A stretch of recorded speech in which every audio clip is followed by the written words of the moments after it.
This week's Torah portion, Vayeshev, is the first of three that tell the dramatic story of Joseph and his brothers.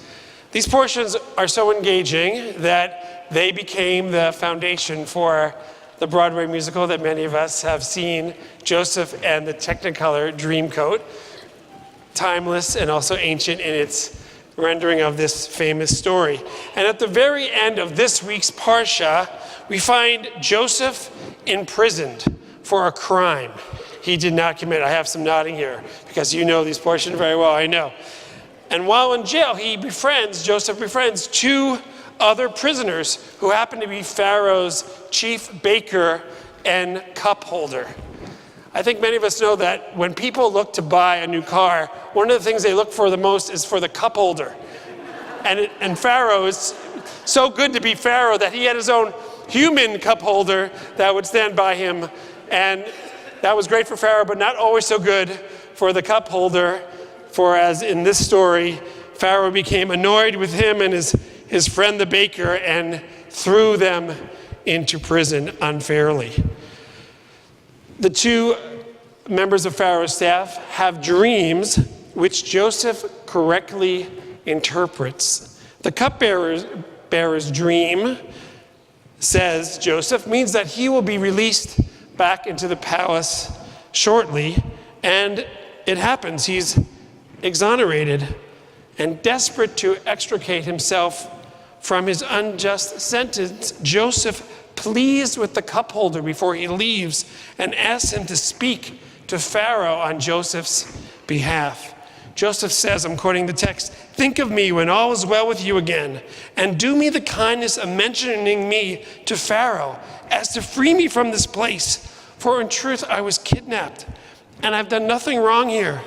I shouldn't have been put in the dungeon."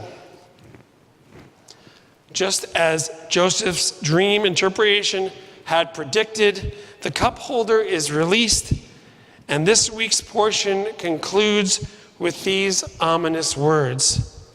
Yet the cupbearer did not think of Joseph. He forgot him.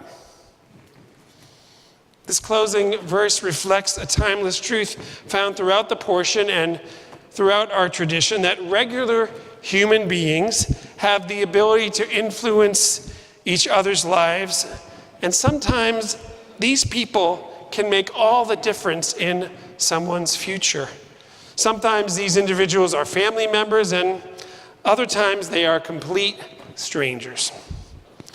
Rabbinic commentary has a variety of thoughts on why the cupbearer did not speak about Joseph. Rabbi Jacob ben Asher summarized the thoughts of many when he wrote that the cupbearer simply went back to his regular life in the palace and forgot about Joseph.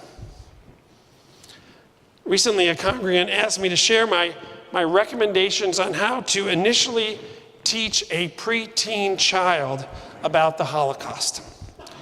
Among my suggestions was to include eventually the mantra that many of us have heard, that we Jews should never forget what happened, and we should do whatever we can to prevent genocide from ever occurring again to any group of any kind. I remember when I was a teenager deeply committing myself to this tenet while believing naively that the world could never again commit such an atrocity. Oh, was I wrong? I was wrong about the capacity of humanity to be so brutal. And I was also wrong in how I wouldn't be as devoted to preventing another genocide. Like the cupbearer in this week's story, I have gone on with my regular life and forgotten this cause I committed myself to. The recent news of the plight of the Rohingya people has slapped me out of my forgetful state. As many of us know, the Rohingya are a minority Muslim group in the nation of Myanmar, also known as Burma, that have been terribly persecuted. Recently, American Jewish World Service President Robert Bank wrote, "I am chilled to the bone that the Rohingya are facing brutality and torture, much like the violence launched against the Jews of Europe in the 20th century. The Burmese military is burning countless Rohingya homes and villages, raping women and murdering children. The accounts of Burmese soldiers murdering Rohingya babies are eerily similar to the murderous acts of German soldiers in the Jewish ghettos of Eastern Europe during the Holocaust. There is no clear and simple answer to this crisis, but it's clear to me that it would be irresponsible to ignore or forget my, and I would add our, responsibility to try and help to protect these helpless fellow human beings. Just imagine if people like us would have tried to do more for our Jewish brothers and sisters 80 years ago. We can take action today by writing our elected federal officials in Washington. We can take action by providing financial aid to organizations working with the Rohingya in refugee camps. I did both earlier this week, and it took only a few minutes. You can find recommendations on letters to write and places to make a contribution on the American Jewish World Service website, and I have other resources that I'd be happy to share. And echoing Joseph's plea at the end of the portion, I ask you to tell your family and friends about this crisis and use tools such as Facebook to educate others about this genocide.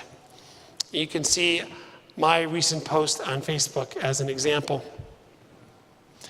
One of the many brilliant insights within this week's portion is that both Joseph and the cupbearer knew that neither of them could get them out of prison alone. They needed Pharaoh or some other person of power to effect change.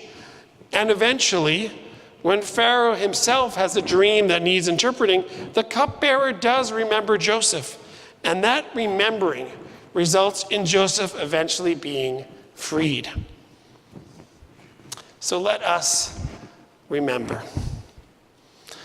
I don't believe that one letter or contribution or other actions that I might do will save the Rohingya, but I do believe that all of our letters and contributions and actions just might. After being restored to his post by Pharaoh, the cupbearer simply went back to his regular life in the palace and forgot about Joseph. Please God, let such words never be said about us and how we were irresponsible to those who were the most vulnerable. Shabbat Shalom.